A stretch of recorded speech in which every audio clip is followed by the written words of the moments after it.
person you've had in this room in terms of like size wise? Yeah. Like fattest? Yeah.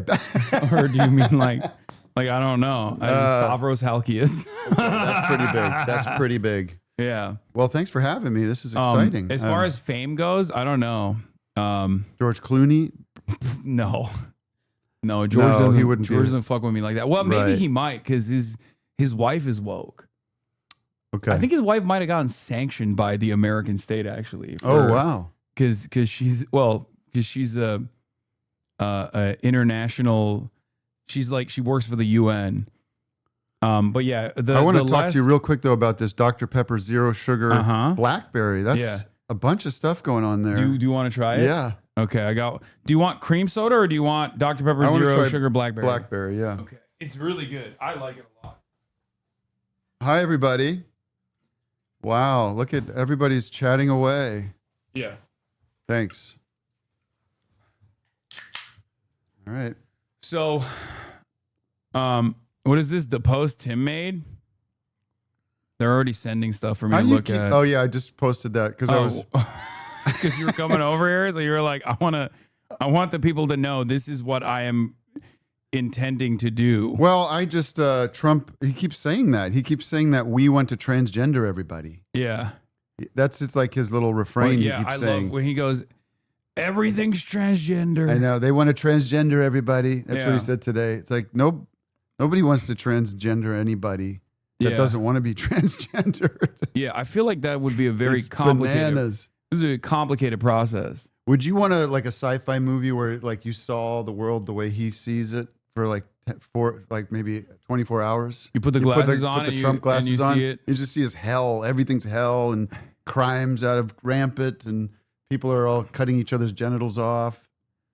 I don't know if I want. I feel like that would be scary. Yeah, it would be a horror movie. But I had a solution after January 6th. Like if we had a competent government, I had a solution where there's a man here. Is that? No, it's my mom. my dad and my mom are always around. Copy. Hi everybody. I'm your guest host for the next 10 seconds. Yeah, no, it's just my dad. Here, let me close this door.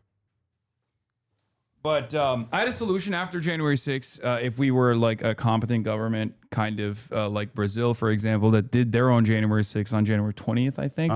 And then like, people were properly prosecuted and might be facing prison sentences. But like if that were to happen to Donald Trump, I had a really good solution. I thought, we just tell him that he's still president. Like we build a White House, like an Oval Office, everything. And it's just constant surveillance, like constant cameras are on him. Yeah. And we just make it seem like he's still president and he gets to do the best TV show of all time. Absolutely. It'd be so easy to do. But he has no power. No. That would be a very successful show. And we could easily create his own reality for him if we wanted to. Yeah, he's very easily tricked. Yeah. I think. So there's an advantage there. But of course, we didn't do that. Yeah, the Trumpman show. Kind of like the Truman Show. I like that. How do you read? I mean, I'm sure people come in here and how do you read all this stuff? They say it all the time. No, I know, but just when you're looking at the scroll. I just used to seeing everything. Did you see that demo of those glasses the other day? Wait, I want to pull it up. Does anyone chatters send me the link of the meta demos? Because there's this thing where he's walking around on stairs. I feel like if I had that on, I would be. Look at me. You got me up there. I got you up here. Look at this. I think I should be. I should be running for mayor. Do you think I should be? You look hot. Like you got. You know what? It's the light is hitting Yeah. Well, they had. I was at this premiere of Him. It's the new movie about the balding pills. Hims. But I don't know. The lights were so bright. I've been on these premiere things before. Yeah, but you have like a cool look to you because of it, where you're like, oh, I'm into this. Because now I'm starting to look older. I look like I've got like wrinkles and things. I feel me too. It just happens. Yeah, it is what it is. I'm okay with it, but it gives me gravitas. Yeah. No, and, you know look Todd like Glass. You know who Todd Glass is? He's a very funny comedian. Yeah, and I had him on the show, and he was like, I was like, I got to go to this premiere. I don't know what to wear. And he's like, just get a black shirt and a navy blue suit. And that's what I did. So I think I will run for either governor or mayor. It's a good look. Or president. I like it. Oh, here's the meta demo. Someone said, "Oh, that was the one that just failed." There's one where he's like walking up the stairs, and I just feel like I would fall down the stairs immediately if things were like in front of me. Yeah. You know what I mean? No, my like I said, my favorite is the lock-in mode. I saw that one. I was like, this is perfect. Like, this is definitely use the help. Hey, Meta, start live AI. No one really Starting wants live this, AI. right? I think there's a lot of people that are really stupid. I hate to say it. I like it comes. I'm not like an elitist by any means. I say I'm a dumb guy all the time. Yeah. But I cannot help but think less of someone if I catch them doing like Chat GPT, where I'm like, really? Like you didn't want to just Google that? Yeah, you know? yeah. And every aspect of my life where just like AI has been slammed into it has objectively gotten worse. Like you Google something. The worst and then it's fucking like thing is AI readout. You get the email summary. Yeah. That takes up half your screen, and it's like, Joe and Steve are suggesting we meet tomorrow and then you're like, I just want to read the email that was sent to me. I don't need this breakdown of it. It's not helpful. It's also an email. It's not like that long. No. The format was already a brief text summary to begin with. And now we're doing a TLDR on an email. They're desperate to try to find ways to use it, and it's not happening. I cannot for the life of me understand why you would be so cucked to a piece of tech where you're like, I'm going to let it do the thinking for me. Yeah. That doesn't make any sense. I feel like it's anti-human. Yeah, Google was fine. Like, to find things, it was pretty good. Yeah. It was pretty amazing. But now, finish watching this, because this craps out on this guy. I love the setup you have here. Stop. Listen, I don't need the commentary from the computer either. Always. You're always That's cool. Sycophantic. So sycophantic. I hate that. So condescending and patronizing. Yeah, it's what makes people insane, though. That's why they like start... they get like what I don't know what it's called, but they like start hallucinating and they think they're like the second coming of Jesus Christ. I don't know. It's just like AI psychosis. That's what it's called. Someone in the chat said. Yeah, of course it creates AI psychosis. If you're like alienated, if you're isolated and you have this like sycophantic chatbot constantly being like, all of your dumbest opinions are actually brilliant. Yeah. You're going to lean into that, There's also this lag that reminds me of when like cell phones first were coming out, and when you're trying to talk to somebody, there's that feeling of like, no, you go ahead. What were you saying? No, it's like, that's what every conversation I've had with these stupid things are. But anyways. Yeah. This is the AI stuff, Scott. We just turn it off. How can I help? Hey, can you help me make a Korean-inspired steak sauce for my steak sandwich here? You can make a Korean-inspired steak sauce using soy sauce, sesame oil. What do I do first? It's so uncomfortable. What do I do got mad. I know she shuts down. Bitch, I was explaining it to you. There's steps to this. Okay, calm down. You've already combined the base ingredients. So now grate a pear to add to the sauce. What do I do first? You've already combined the base ingredients. So now grate the pear and gently combine it with the base sauce. All right, I think the Wi-Fi might be messed up. Sorry, back to you, Mark. It's all good. Yeah, it's all good. I love seeing antisocial dudes like Mark Zuckerberg try to do these events themselves. Instead of like handing it off to some guy you squeezed $100,000 to, who is way more capable of doing Jimmy it. Fallon to do it. Yeah, for sure. You can get Jimmy Kimmel to do it. Seems like he's got some. Did you see the time on his hands? Did you see? Well, we could talk. I'm sure you want to talk about that. Yeah, of course. The Jimmy Fallon did like a Google one of these. He did like a Google event. Oh, he did. It's really fucked up. Look, you're a famous Hollywood guy, big time. So I don't want to talk big shit about any of these other guys because you probably golf with them. No, I talk. I'm an open book. At the Illuminati seminar that you attend with them. I'm an amiable guy, but I'm also an honest person, and I talk shit on shit I don't like. Well, I was going to say Jimmy Fallon is a chatbot. Yeah, he's a stooge. He's a empty suit. Yeah. He's a okay. So he's not not going to get mad at you at the. He might. I don't know. At the Illuminati seminar. I don't care for his sensibilities. Yeah. Jimmy Kimmel, on the other hand, let's talk about that. Obviously, I am the fedayeen for Jimmy Kimmel. I'm like, I don't care what he's done in the past. I don't care if his like style of comedy is for me or anything like that. Sure. From this day on, going forward, I'm a defender of Jimmy Kimmel, and because it's irrelevant to what took place. Absolutely, it's ridiculous. Well, I can say I do know him a little bit. I've run into. He's always been very nice and whatever. It doesn't really matter what my experience, but from everybody that knows him says the same thing. Like he's a genuinely good dude. And I'll start on the negative side first. I do understand that this form of, because of people like you and all this different media, the late night talk show model is a dinosaur. It is. Yeah. And sorry, Jimmy. Yeah, and it is going to. For years I've been thinking this and watching it and being like, how is this going to wind down, and what's going to look like? Because it's for me, it's a big part of my childhood. It's a big part of American culture, I think, is the late night talk show.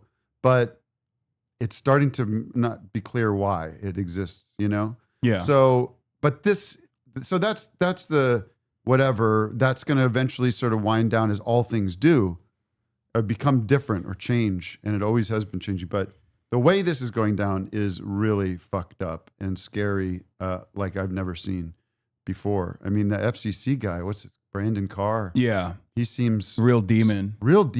Yeah. Well, we don't see, try not to say that stuff because we say it colloquially. Yeah. I can't say that word. Yeah. Colloquially.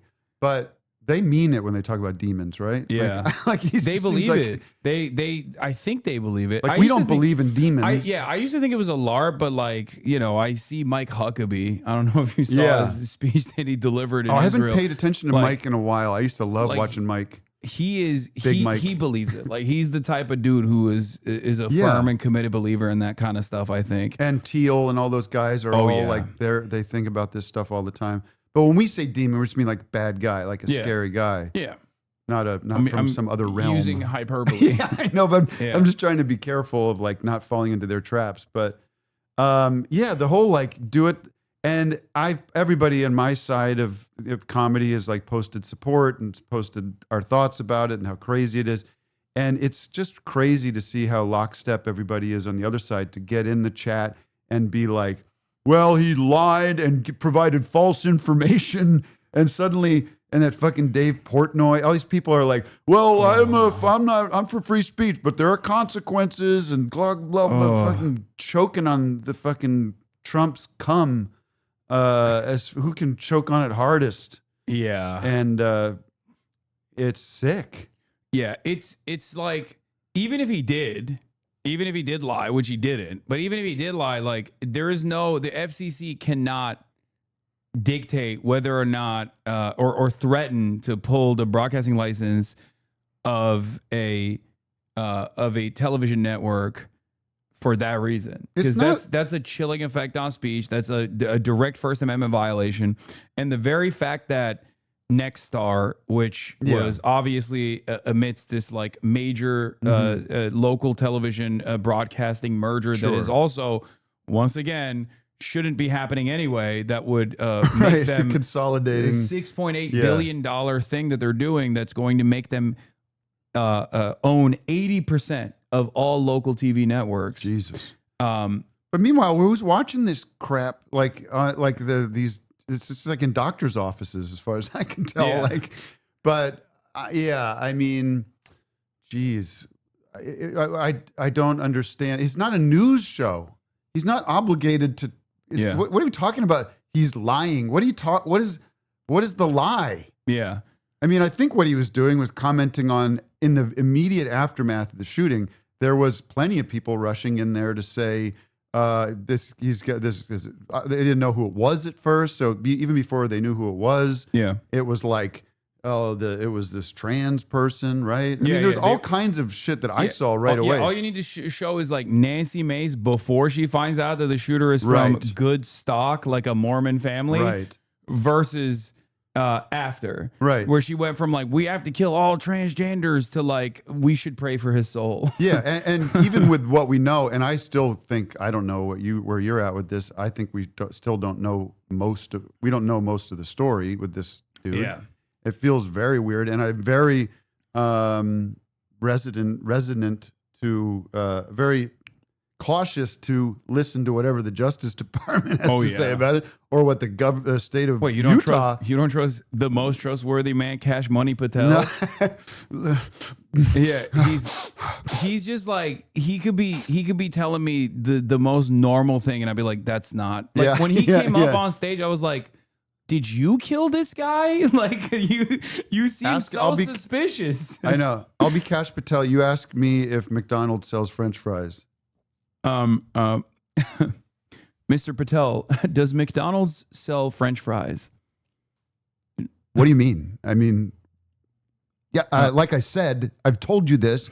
They do. And if you don't think they do, then go fucking look and find out for yourself. I don't know. Maybe that's not a good impression. But no, you have to be like 40% more suspicious. Eyes bugged. Yeah. It's like always like this. Yeah. It was also too direct of an answer. That's the other thing. Right. You'd be like, what's McDonald's? What's McDonald's? But I don't know. I think what I was saying is like, and then when you actually look at what he said, it's sort of like, well, in a way, this kid, if it is there he is. The narrative is like, well, he does come from a MAGA family, right? Yeah. He was raised, he was. It's his people and the gun culture and everything. The governor, Spencer Cox, was like, he's one of ours. Yeah, he was like, I really was praying for the last 72 hours that he was Mexican. He didn't say that, but I don't know. But sorry. I mean, where are we at? He didn't literally say that, okay? I'm exaggerating. Right. Please don't throw me in Antifa prison. But where are we at? Because you have all these people that are, the people under Trump that are trying to make it this, they're nitpicking about whether it was a lie and the FCC and all that. But then Trump's own words where he's like, we got him, folks, and we're coming after more. And it's like, if you look at his words, they're the words of a psycho, like a psychotic person that's so clear. And that's what's so frustrating about the time we're in right now. Because there's that clip, it kind of goes around every once in a while, of Bo Burnham. Have you seen that clip? And it's from like 10 years ago or something. Many Bo Burnham clips. Which one? Well, is it? It's him going, Donald Trump? It was back in the first election. He just keeps saying it. Oh, yeah. Like, him? Donald Trump. I keep having to process that this is the guy that we're listening to. Look at what he said. Adam Friedland said, oh, man. At Jimmy Fallon, it's just you and me now, brother.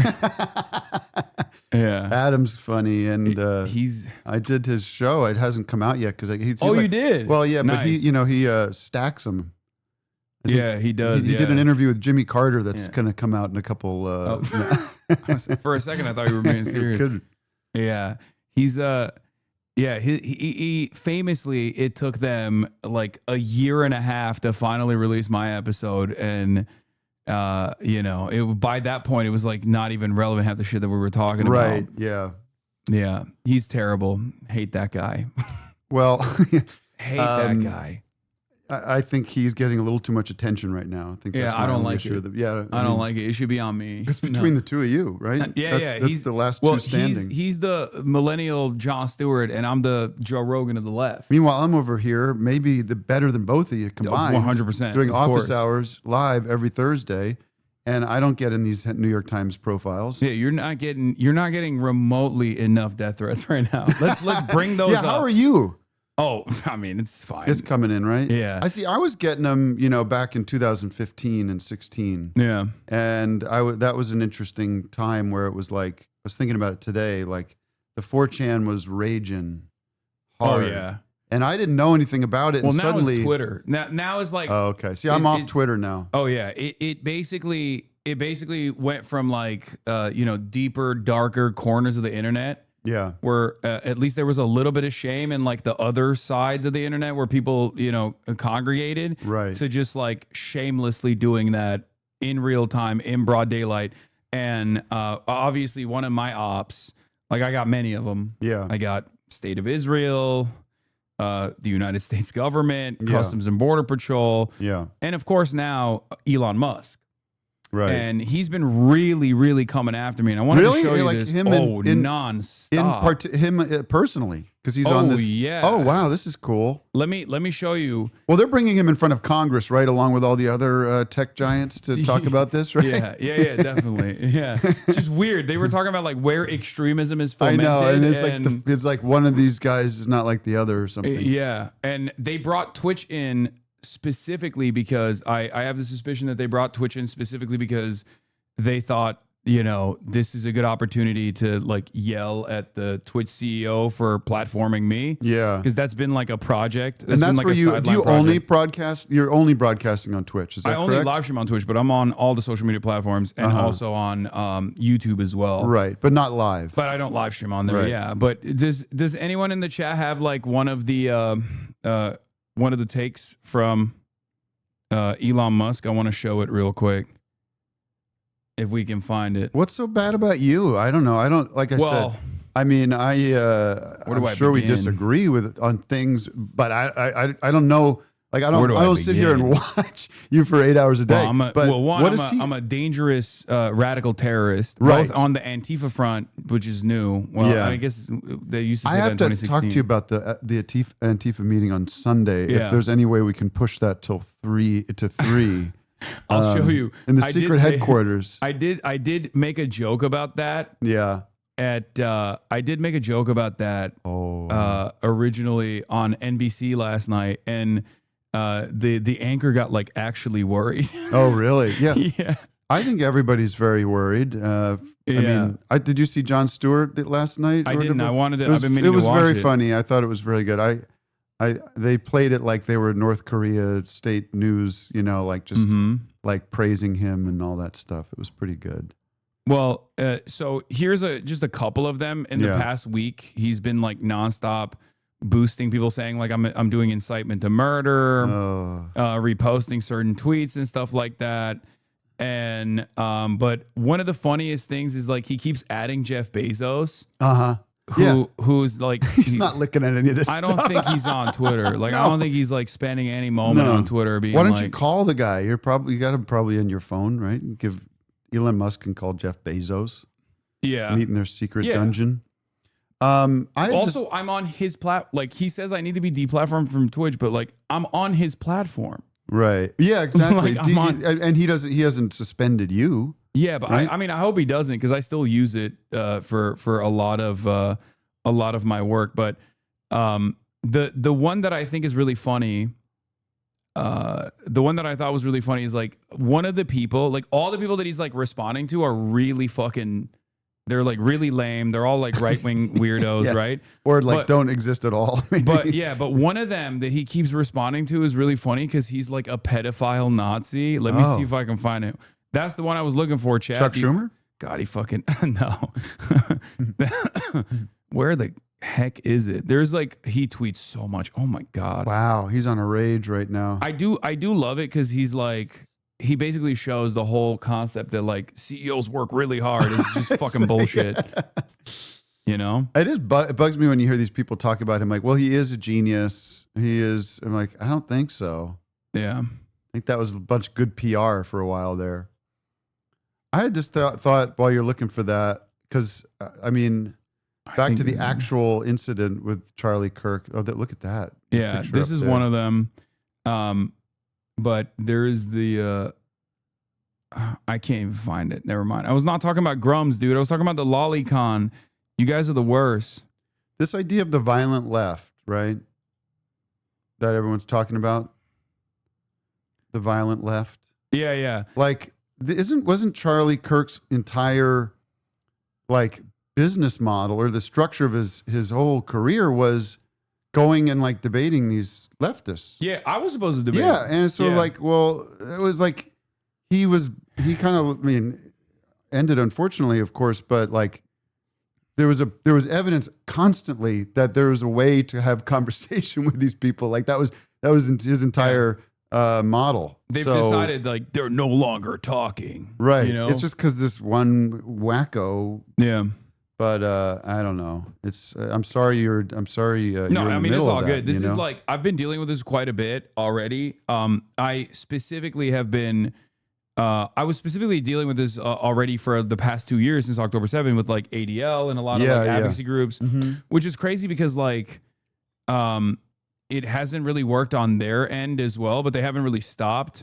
Like they've just been pushing it no matter what. And I think like, now the Trump administration bullying platforms might actually do it for them finally. Yeah. But it's been really interesting because like at first it was the ADL and a lot of these like advocacy groups that were pro-Israel. And now they're handshaking with neo-Nazis and like Holocaust deniers who are doing the exact same thing. What's an example of that? Like this one is what I was looking at. So this is some account with like an anime drawn the pedophile PFP. He's like, Hasan Piker has been allowed to stay on Twitch while making calls to violence and violating their terms of service because DJ Clancy is his friend. Twitch is owned by Amazon, a major contractor with the Department of War. He asked hundreds of thousands of viewers to commit murder. This never happened, of course. Right. But then you look at his other tweets and it's like the Jews don't want this to happen. Oh my God. What a mess. He's just, and it's always like, is that hentai? Yeah, that's what it is. You have to understand, I am an old man that doesn't understand things as they are now. I'm sorry for beaming this to you, but here he is saying that the Jews took away his, I guess he wants to like have sex with his sister or something. Like, God, I think that's what this is. It's I know, such right? a mess that with now with the Candace Owens stuff where she's getting in there. Candace Owens has been there for a minute. So she's been there for a minute. And what I always found to be really funny about that was that like, you know David Horowitz, right? Yeah, I know the name. Remind me. So he's like this, he used to be, I think he was a trot. He was a Marxist-Leninist early in his days, but then he became this like vicious Islamophobe. And a massive hate monger, right? But he was a very pivotal figure for the modern American conservative movement. And yes, he was a trot. Yeah. So initially it was David Horowitz that plucked Candace Owens, that found Candace Owens. And then it was the Daily Wire that actually made Candace Owens like this prominent fixture. Right. And basically what's interesting about that is that Candace Owens was anti-Semitic the entire time. Right. But where's her anti-Semitism come from? I don't even know what it was. Like, I don't know what caused her to be anti-Semitic. I think it could have been like maybe some black Israelite stuff that she was like leaning into potentially. Right. But I don't know. We don't need to speculate. Yeah, but she's always been like a grifter, right? Right.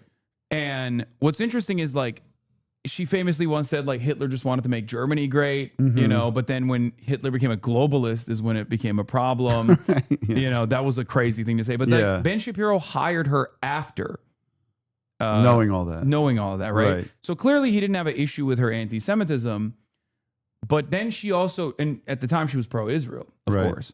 And when she became anti-Israel and anti-Semitic is when Ben Shapiro fired her. Right.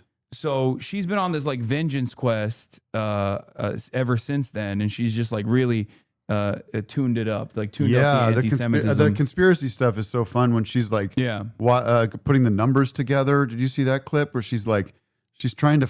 I don't really understand what she's talking about, but all these numbers that she found for this one secret military base, and she's doing like numerology stuff. That's my favorite type of and it's French, and the thing with the wife where she's calling the wife a man. Oh yeah.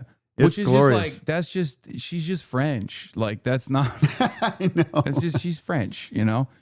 That's it.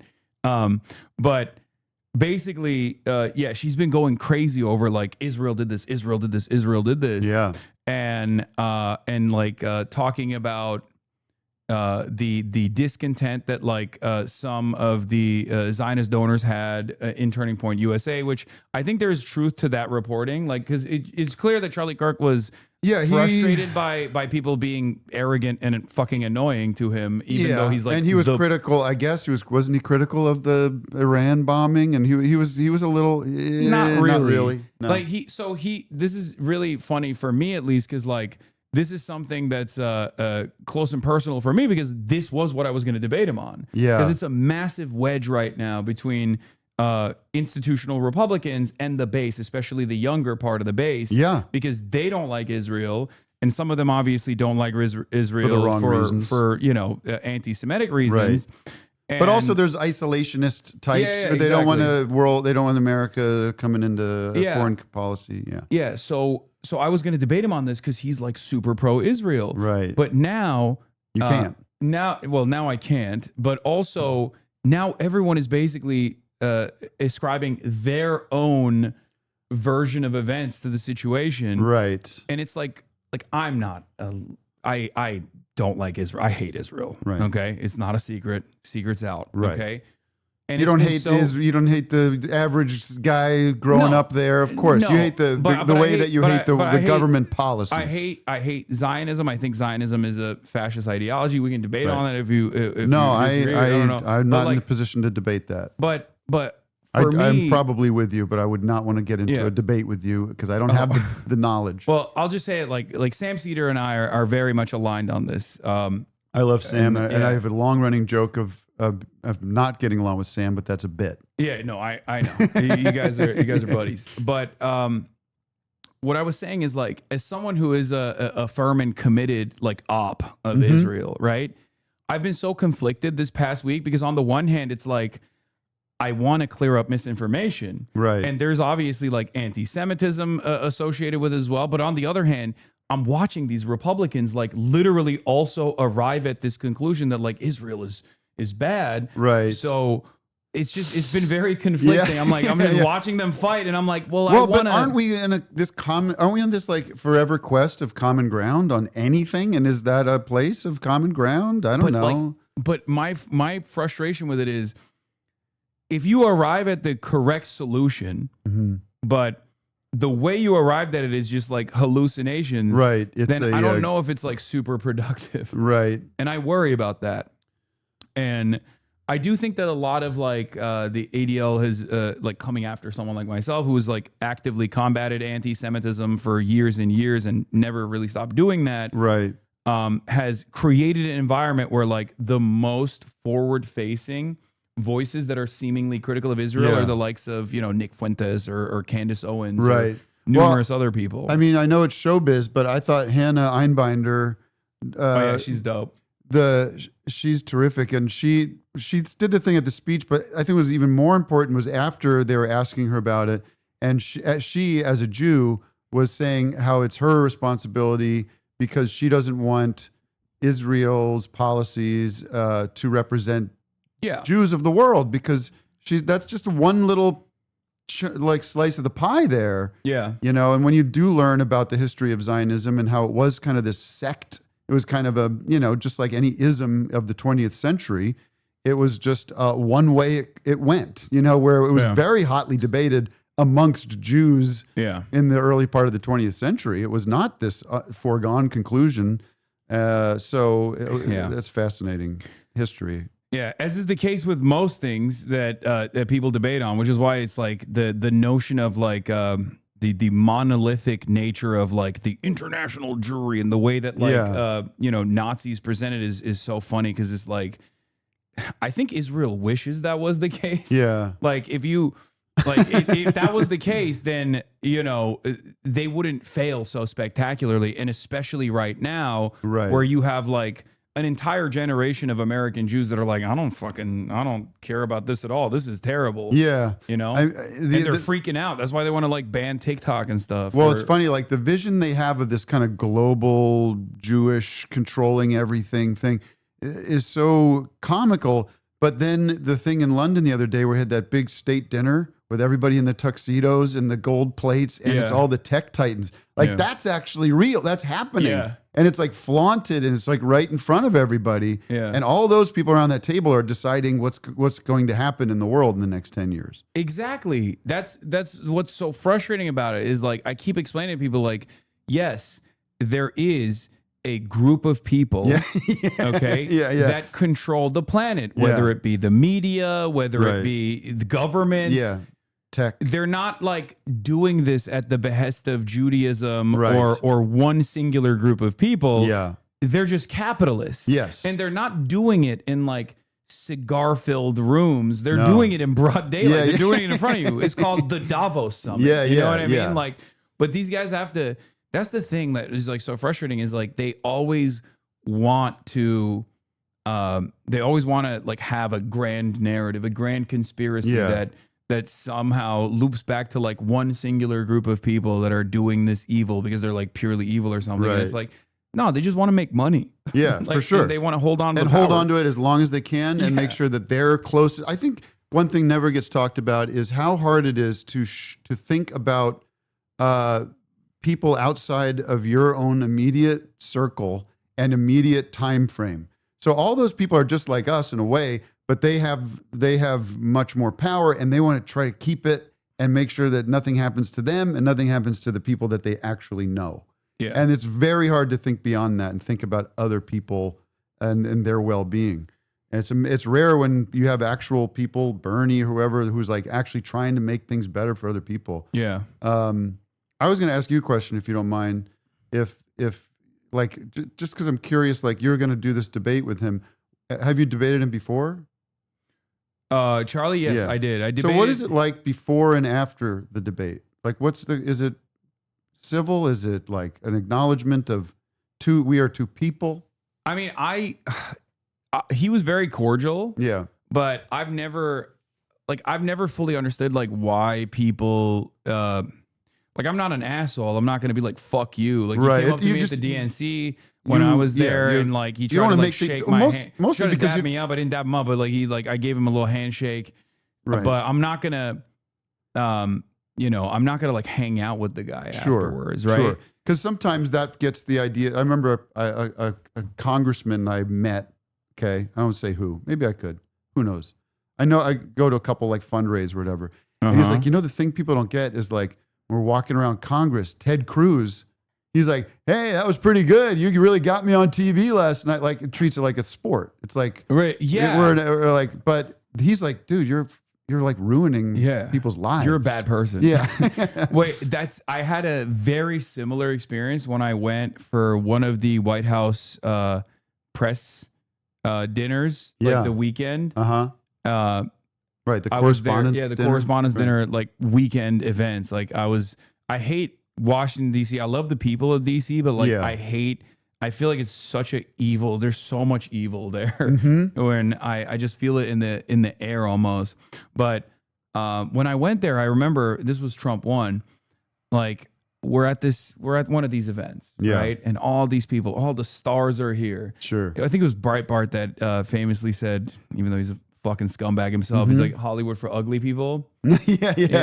I got a Breitbart story for you when you're done with this stuff. Oh wow, okay. Well, short, so it is Hollywood for ugly people, and I saw it with my own two eyes because like all these people that duke it out on TV, duke it out on camera, were all doing grab ass and drinking, and the room stopped when I think it was like Sean Spicer at the time that walked in, and everyone was like, oh, Sean Spicer is here, and I was just like, that's an evil guy. I know. What do you mean? It's funny to see them in real life, though. I remember Vic and I were at the debate, the debate last couple summers ago in Wisconsin, and all the news people were setting up out front. We were just there doing a show, and we were just like parked right in front of where this is going on, and we saw Sean Spicer, and it is kind of like you are seeing like a celebrity or something because you just been seeing them on TV. But he was standing on like an apple box to get, and we went over and we're just goofing on him, like just treating him like a clown. But really quick, when what's the thing? You're saying Breitbart. Yeah, Breitbart. Story. What was it called when everybody was protesting Wall Street? Occupy Wall Street. There you go. Yeah. Occupy was going on in L.A. And I was down there and saw Breitbart himself. Oh wow, Andrew Breitbart. And it was like a block away, and I would, Andrew. He turned around, I go, go fuck yourself. That felt good. Yeah. No, sometimes you got to do that. Yeah, sometimes you can be mad at people, but sometimes you gotta let it rip. Yeah, I mean, you could get He heated did and get extra hot. cocaine after that. Yeah, probably. Yeah, he didn't let. He was gone a couple of weeks later. I don't know if that sent him off, but he was gone. Yeah, damn. I could have pushed. See, there goes the violent left. Yeah. Okay. Yeah, you pushed him over the edge. Nah, I think he was just wasn't it? Didn't he die like literally doing too much coke or something? I don't know the details. I don't know the details either. He would have wanted us to make up his death.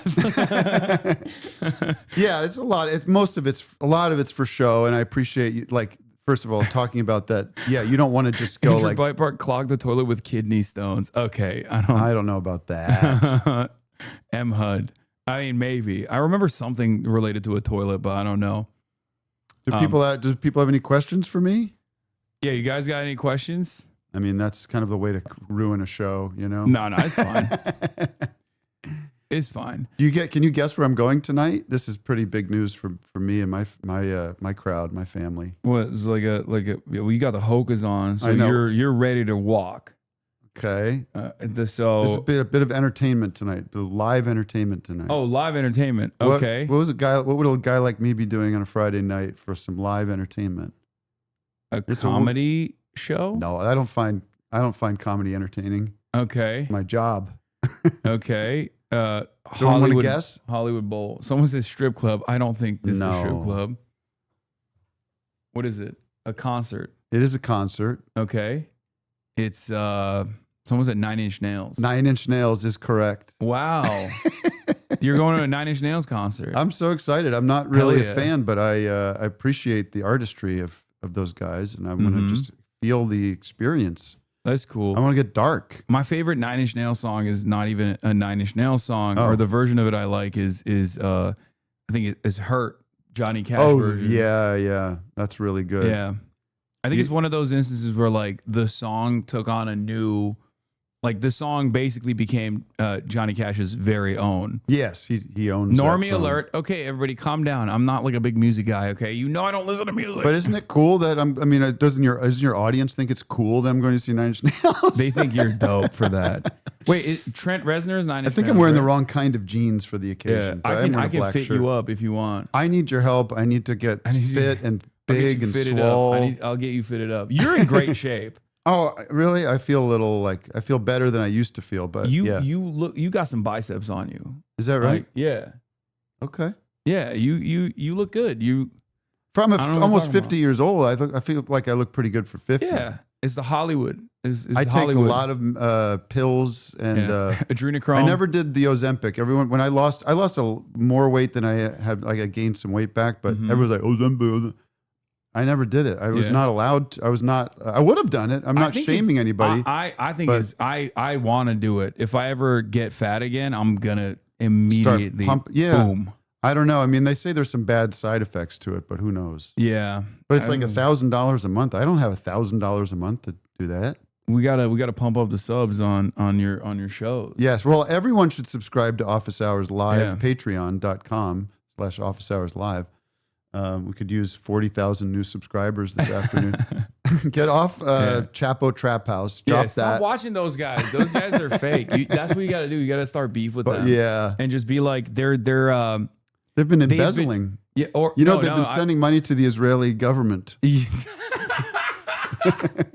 That's awesome. No, you gotta hit him with you're more left than they are. I'm crazy left. You should be like, they are actually betraying the Maoist revolution that is imminent. Yeah. And they've also betrayed even Marxist-Leninist principles. They're revisionists, and then their audience will stop paying attention to them. Vic and Doug they're actually working in the cornfields now, and we have a collective where we just hell yeah. I don't know. Damn, the business is not going well. That's why you need the subs. No, it's everywhere. We love everybody. Yeah, I was on the live show of Office Hours 4 years ago. Is that an actual guy? Is that Hasan Heidecker over there? Is that Hasan Heidecker? Oh my God, it is. And Vic knew who you were. Yeah. Vic called you out and asked you to translate. What did you? There was somebody It was a Turkish guy. Vic got scammed by a Turkish guy. Yeah.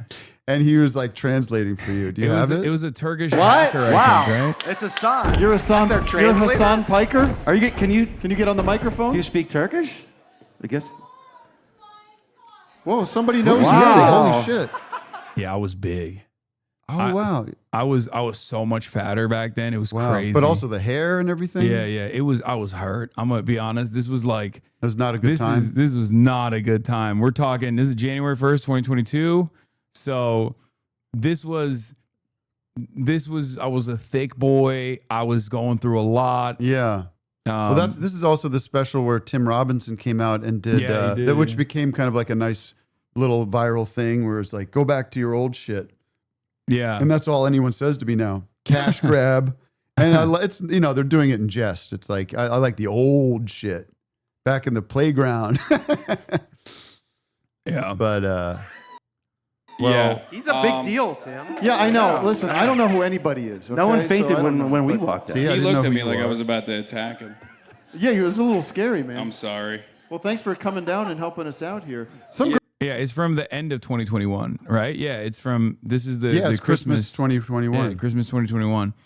Are you allowed to? You're an anti-Christmas guy, right? Where War on Christmas is starting. Yeah, me and Uncle Sam. Yeah, we hate Christmas. I think at our Antifa meeting on Sunday, let's talk about how we're disrupting Christmas this year. Don't forget. Put it on the of agenda. course. Wait, one of the things I wanted to actually talk to you about that I find really funny and so pathetic actually is not my career. I hope. No, of course not. No, it's the ways in which, in the aftermath of the Charlie Kirk shooting, what the conservatives have like paid attention to, what they've decided to basically push the buttons on in order to get like random people fired. And one of the things they've done is they're now attacking Starbucks, because like the first thing that they think of, I guess, when they think of like when you say what's your name and there's like Charlie Kirk. Yeah. And so some people are not writing that. Yeah, which by the way, I don't even believe that happened. Right. For the record. But if I worked at Starbucks, I don't want to speak for anybody that works at Starbucks, I would just write the name. Who gives a shit? Yeah, I just want to get through my shift. But basically, they were like, we got the corporation to bow down to our demands. And I was thinking like this is it. Like, this is what the conservative movement is all about. Because like they've won everything. Yeah. Right? Yeah. They humiliated the Democrats. They won. Yeah. Right? They control everything. And beyond that, Donald Trump is like eroding what remains of, I guess, like constitutional norms and protections, right? Yeah. And the only thing they have right now is the only thing they want, rather, is just like for people to say, you're cool. Actually, I love that your ideas are racist. Yeah. I'm racist, and that's never going to happen. Yeah. It's never going to happen. It's so stupid. And they're like celebrating this stuff. An update from Starbucks. Yeah, they're like, it's like, how do you get? I just see up there. I see Rudy Giuliani. It's like, if you're a young man, how do you get jazzed about seeing Rudy Giuliani? Like that's the media you're going to be consuming when they start calling everybody. Yeah, that's what they want. They're like, Jimmy, put Rudy Giuliani in place of Jimmy Kimmel. Yeah, I mean, it's nice. I guess I saw like Tim Dillon and some of these guys were coming out and saying this is kind of fucked up. Yeah. Those guys didn't know. I mean, did they not know what they were getting into last year when they were just like, what the hell? Like, where did they just drop down from Mars? Look, I talk to these guys all the time as well, and I don't understand it. Like, they definitely are feeling it now. I mean, Andrew Schultz pulled the parachute cord like a couple months prior to this. Yes. And everyone was dunking on him. And it's just, but this kind of goes along with what we were talking about here, which is like, for so many people, they just wanted to say like slurs. Yeah. Without having like, I don't know, someone with a septum piercing be like, don't do that. Yeah, yeah. And for them, it's like, this was it. Like, that's what they thought they were getting. Yeah. I mean, all that shit was just read the room, like evolve to a place where people aren't going to feel shitty from what you're saying. And you can still do it. Yeah. It was never a point. I don't know. Tell me a point where people got like things were canceled because of what they said. It just, I mean, sure, someone will have an example, but yeah, they're using now the one they're using is, I think, Rosie O'Donnell. I believe that was the one where she was on like an Ambien trip or something, and she went like super racist on Twitter. Not Rosie O'Donnell. Roseanne. Roseanne sure, Barr. yeah. Yeah. There you go. There's the one time. Yeah, but that happened under Trump. Like they're like, yeah, remember Roseanne Barr? And it's like, first of all, that like she clearly was experiencing mental distress. Right. And secondly, not Rosie O'Donnell. I apologize to Rosie O'Donnell, who doesn't even live here. Should not be a citizen, by the way. Yeah, she's not. I think her citizen should be revoked. you imagine? You and Trump both. I know, but like, I just, again, back to that Bo Burnham thing. Like, what are we fucking doing? He's going on his official channels. The president of the United States, of the country of which I was born and raised as a 50-year-old man, the president of that country that I've known 7 presidents or whatever, not personally, but have experienced their kind of the loftiness of that office, and so the respect that the world has for that. He's telling us through official channels that Rosie O'Donnell, his nemesis from the 90s, in New York gossip circles, her citizen should be revoked. Yeah, it's bananas, and I can't wait to shame the right for the rest of their lives for playing with this guy in the playground. They can never be forgiven or forgotten for this. Well, that's the positive outlook. For years, you and I, sorry to interrupt, you're a young man. As in your 90s, I hope you're reminding whoever's around left that goes, you were for that guy? Yeah. The guy that was shitting in his pants? Well, we'll see. Like I said, let's see where things go, because I do feel like while there's a lot of jokes on the one hand, I do think that the administration, albeit very weak and doesn't have this like popular mandate that they claim that they do, is very actively taking the initiative to almost post-Trump ensure that there is no post-Trump. Right. It feels like. Well, sometimes. You mean like Trump will eventually go of natural causes, we assume, but there will be a structure in place to be a more efficient Trumpism. I mean, it might even just call it Trump. It's just Trump. That's the word that we talk about, but it's J.D. Vance pulling the levers or whatever, right? Yeah. Fuck. Well, and then Peter Thiel pulling the levers for J.D. I like Vance. him though. I like that guy. You have to say that. I like Peter Thiel. Anytime he has you're some interesting anytime thoughts you're on on the your Antichrist. phone, you should just be like, I love Peter Thiel. I love the state of Israel. He seems They're like a doing normal so guy. Good. If you listen to him, he seems like a normal guy. Yeah, he seems so human. Yeah. That's what I like about him. His human quality. He doesn't seem like a sweaty guy. Yeah. He made fucking Ross Douthat look normal. I know. Like, that's an insane accomplishment. Yeah. I saw that. Ross was like, oh, okay. Yeah. Yeah. But I do that sometimes. I'm just walking around the house and I'll just be like, man, I really love Donald Trump, the CIA, and Peter Thiel. Bunch of great guys.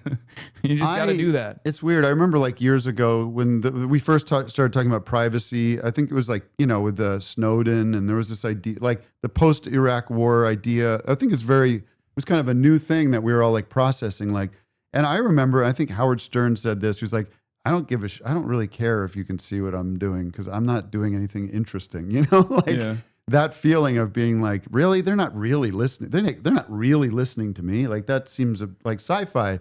Nope. And even if they are, what are they going to do? They're benign, and that feels very naive right now. Oh yeah, no. It turns out that is one of the craziest parts about this is that like that's part of the reason why I think like Alex Jones is like a psyop, like this sophisticated. What are you talking about?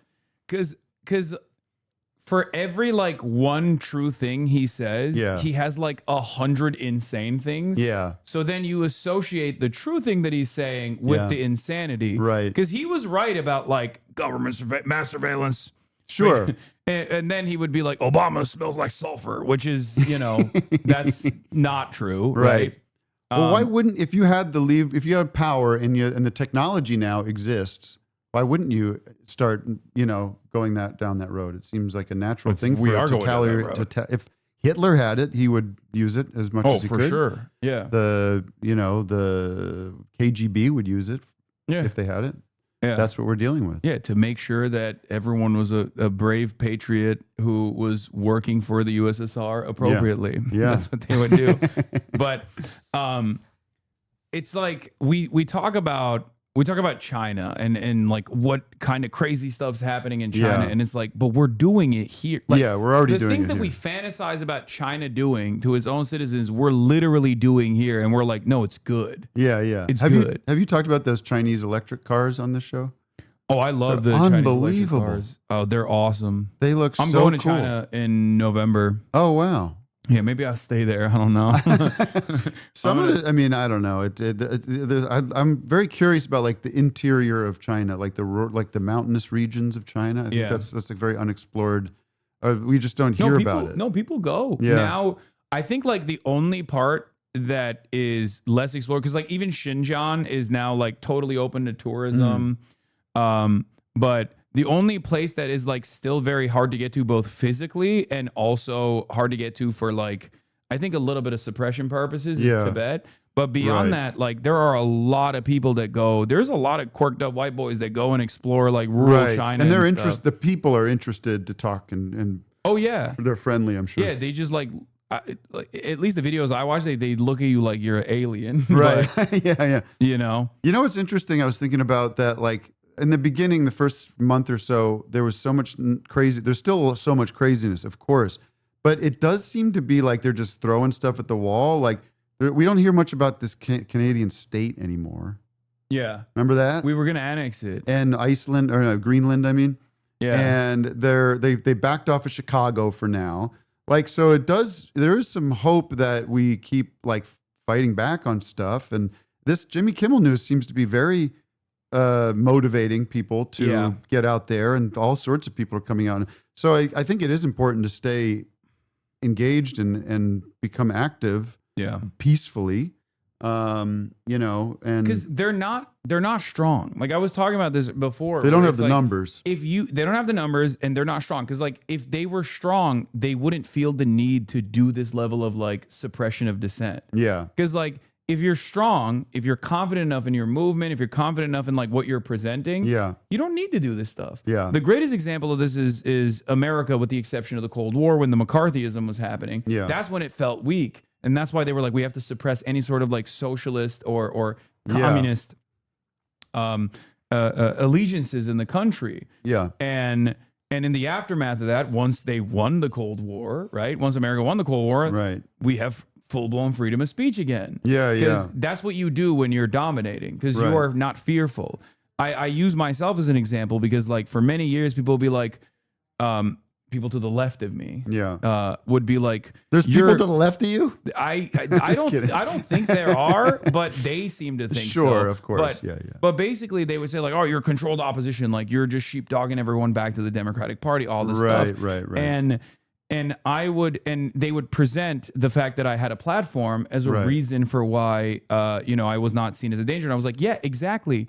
They don't see me as a danger because there is no like broad socialist movement in this country that is like presenting a danger to capital accumulation yet. Right. But the moment that it does become a danger is the moment that like they will most likely come after my platform, even if I am making money for Amazon, which is what I'm doing right now. Right. Yeah. So we're there now. It seems like it's coming to that. It's coming to that conclusion. I mean, how important is Mamdani's election to you to see that there can be a petri dish or a laboratory? Oh, it's great. Like if that, I mean, assuming he can get anything done within the, Byzantine establishment of New York City politics, or government, I should say, that might be a problem, right? Yeah. But if he doesn't flame, if he isn't, I think that's going to be a major. The real estate developers and the moneyed like interests, Wall Street and the cops, especially, are going to be a major issue. He's got to figure that out, and if he can, and not make not create disaster or whatever, like run a competent city. I mean, you know what drives me back to Trump and his crazy vision of the world? If you were in New York recently, right? Because I saw you on Sam's show. Like you're there, you're walking around going like, this place is great. It's awesome. Yeah, like everything's humming.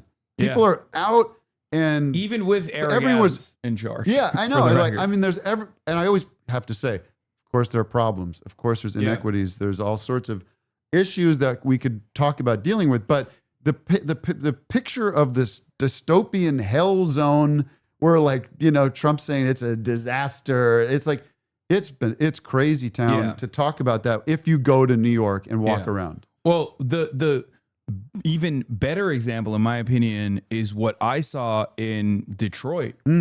I went to Detroit for the Palestine People's Conference, and I spoke there. And I went to Hamtramck, I went to Dearborn, and I, traversed the streets of Detroit. Yeah. And you would think, from the way that Republicans presented, right, it's on fire. It's like literally just like a hellhole. Beirut from the 1980s or something. It's just like a bombed out, hollowed out shell. Yeah. And it's so funny because it's like, no, it's fucking beautiful. Yeah. I was there. Amazing. I was there earlier this year, and it was like before the show. And same with Southside Chicago too. We went down there, and even my Uber driver was like, you got to avoid groups of 4. If you see black people, you should avoid them. And I was like, the fuck are you talking about, dude? Yeah. And we went to a block party where they were doing a back to school drive. Yeah. And it was amazing. But you would think there's just dudes, like the way Trump talks about it, there's dudes getting shot up. Yeah, it's Mogadishu. Every moment. It's roaming gangs of machine wielding pickup trucks. But I guess if he can, competently run New York for a year, and do something that makes people feel good about electing him, then we just go everywhere and say, there's another way. There's another way. Yeah. It's not Chuck Schumer. It's not the old guard of the Democratic government, or the Democratic Party. And you don't have to go into this dark place where these lunatics are, these fundamentalists. So you asked me initially, like, has Zohran made things a little bit easier? And the answer is absolutely yes. So we were, like, myself, the Chapo boys, a couple other people, like, very quickly were like, oh, this is the guy. It was a crowded primary, but we were like, that's the guy. He's one of ours, right? Yeah. And I don't even think they thought that they would actually win by such numbers in the primaries. I thought that they would be like very competitive. But basically after the Zohran victory, it has been so easy to just point to him instead of constantly having to do this back and forth where I explain the theory behind like the most basic component of democracy, which is give people something that they fucking want. Yeah. And in some cases need. Yeah. And I think it's important maybe for some advice or whatever is to like distinct, because you have even Bill Maher coming out and who's a not a fan of. Yeah. He's a communist, and they keep calling him a communist. Yeah. I think it's really important that people are educated to understand the differences between communism and socialism and democratic socialism. Like these are very important distinctions. Yeah. Because the word communist has such a, the history of that word and to most normal people is really an easy way to turn people off. And it's just not true, right? I mean, if you look at what he wants to do, it's just not. That's not what he's talking about. But ultimately, like, it's not even like I always say. People call me a communist. I don't care about like people calling me a communist at all, because I always say like it's an earnest final goal to arrive at like a moneyless, classless, stateless society, like Star Trek. Right. It's a little utopian in vision. But it's like not a bad goal to try to pursue. Right. Like, and yet. I mean, and also we've never had like that goal. We've never had that implemented ever anywhere. Unless we're talking about like, I guess, primitive accumulation, but but that's never been a thing, right? So, but you should almost like put them on the defensive to be like, have you not gone to college? Have you not learned about what words mean? Like the thing I used to always do is present Norway, because like Norway's a social democracy, with some socialization, some nationalization initiatives, like their entire extraction industry is nationalized, from the forestry all the way to their oil and gas industry, right? So I would always be like, okay, well, what about Norway? Now I even do it with China, actually, because China, after many, many years of getting a very bad rap, is especially with the Trump administration's like mishandling of like global trade and all this stuff has made Americans like reconsider what they previously thought China was like. Yeah.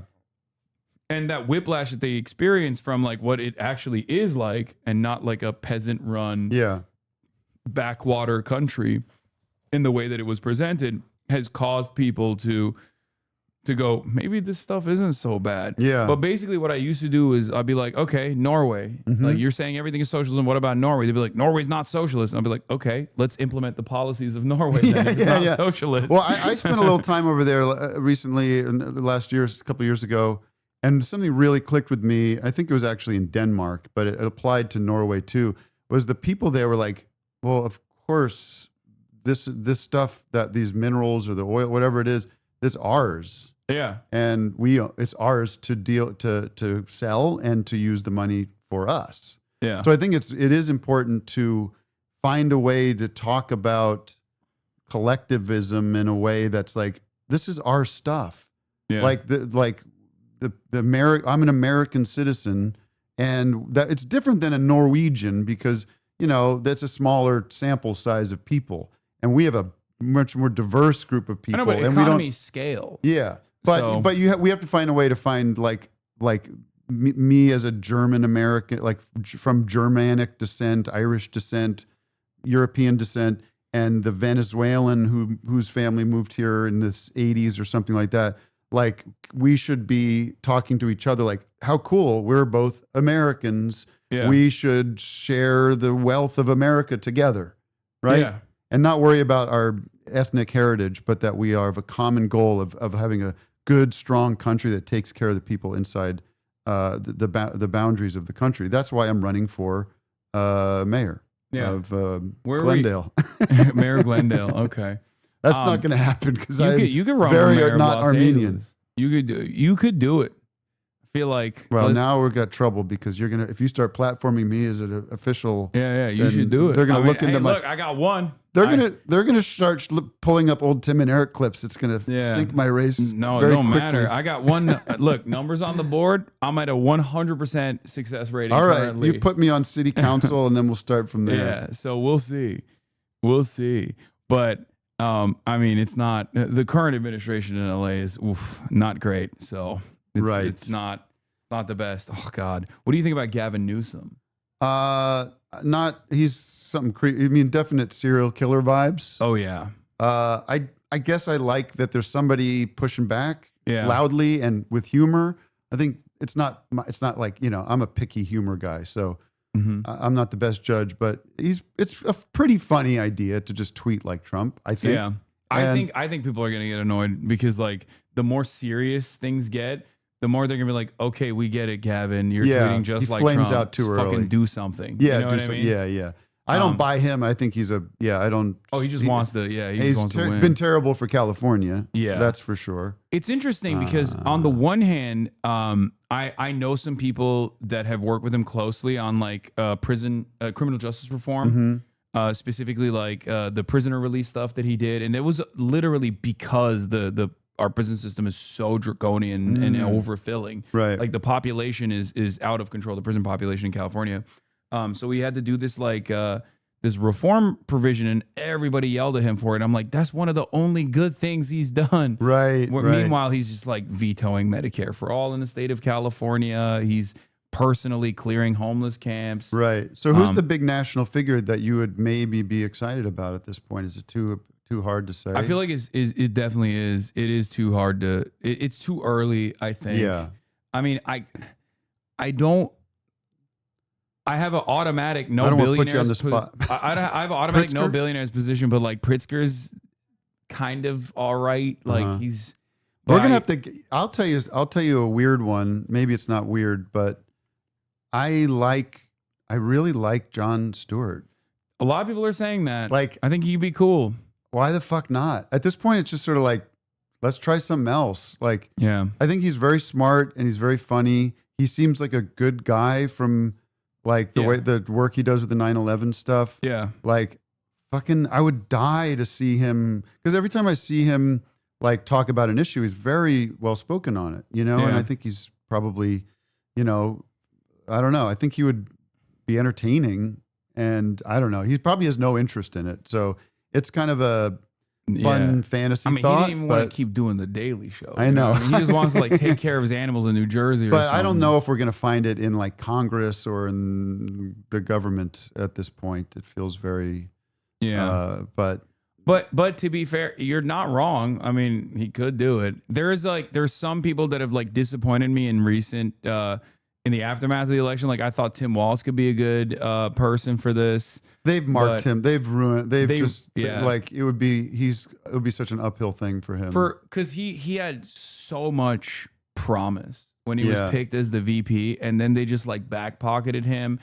And I think like I just keep seeing in my mind the first questions they asked on that fucking debate, the VP debate, where he mostly agreed with JD Vance, which was gross. Yeah. But the first question was, would you let Israel do a first strike in Iran?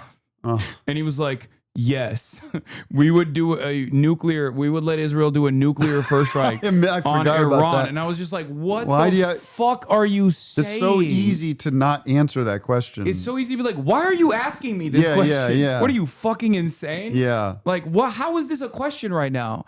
Like, and I hate, it was just like, yeah, he supported Israel's expansion. Like he's just said a lot of stuff. Like these guys are so bad on foreign policy. Yeah. And that's one of the reasons why I really appreciate Zohran, because like him taking this like uncompromising stance in an issue that is very black and white, right, gained him unimaginable favor across party lines. Yeah.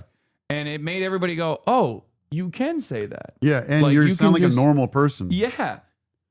I'm so glad that he did that, because that was one of the best moments, at least for me. Yeah, that was the thing. I think that's why we have Trump, is because the one thing that's sort of that he's so gifted at, that Trump was so gifted at from the beginning, is he sounds insane, but he sounds much crazier now. But 10 years ago, he talked like a regular guy in a weird way that was like, didn't sound like everybody else, and he spoke from the hip, and he was contradicting himself all over the place and saying crazy shit, but it was like whatever was on his mind. Yeah. Like, remember that one interview when he was like, so would you make it like, would women go to jail for getting an abortion? He's like, I guess so. Yeah. And you're like, of course I remember that. He's like, I haven't thought about it. He's like, you haven't thought about that. You're just winging all this. No, but the reason why he said that is because that was an honest position. Right. That is honestly the Republican position. Because it's like, well, 1 + 2 = 3. So I guess they will. Yeah. And then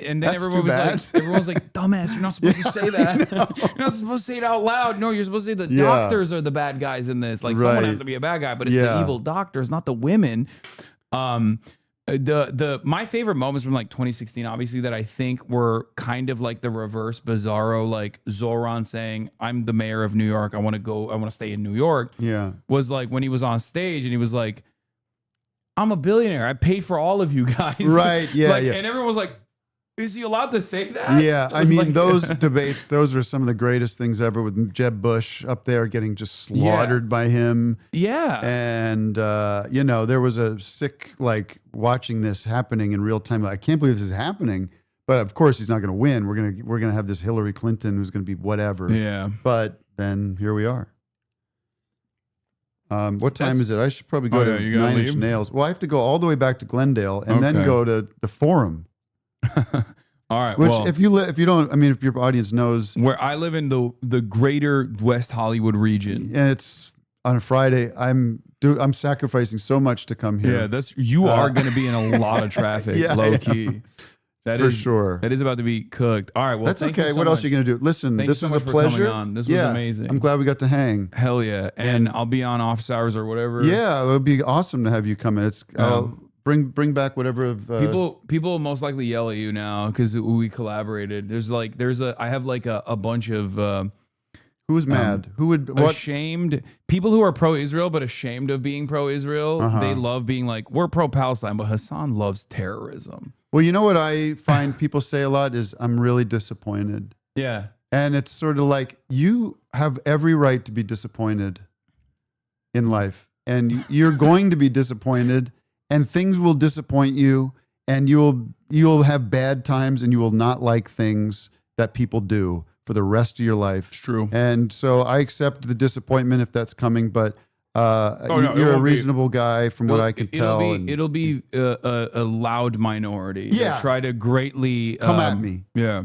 Come at but me. It probably won't even happen. Who knows? No, I love you all, and I wish everybody a great weekend. And go Eagles. They're playing football on Sunday. I'm a big Eagles fan. So Okay. there you go. Birds. Go Birds. All right. Thank you so much.